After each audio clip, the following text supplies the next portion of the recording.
यह है लाडलापुर, एक ऐसा गांव जहां सोने के बेशुमार झखैर मौजूद थे, लेकिन कभी किसी गैंग की हिम्मत नहीं हुई कि इस गांव पर हमला करे, क्योंकि लाडलापुर पर सिर्फ शाका का राज चलता था।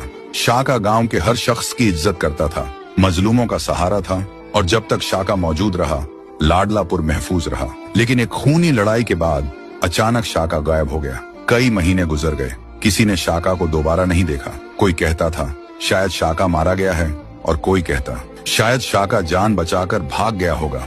हकीकत किसी को नहीं पता थी। शाका के न होने का फायदा उठाते हुए चिड़ीलाल अपनी गैंग के साथ लाडलापुर पर हमला कर देता है। गांव जलने लगता है, घर तबाह कर दिए जाते हैं, गांव वालों को बेदर्दी से मारा जाता है। चिड़ीलाल का जुल्म इतना बढ़ जाता है कि लोग अपना गांव छोड़कर भागने लगते हैं, लेकिन जो भी भागते हुए पकड़ा जाता उसे जिंदा नहीं छोड़ा जाता। लाडलापुर पर कब्जा करने के बाद चिड़ीलाल सोने की स्मगलिंग शुरू कर देता है, और फिर उसकी नजर पड़ती है गांव की सबसे खूबसूरत लड़की शबनम पर, जिससे शाका बेपनाह प्यार करता था। चिड़ीलाल शबनम को धमकी देता है, अगर तू मुझसे शादी नहीं करेगी तो मैं तुझे जान से मार दूंगा।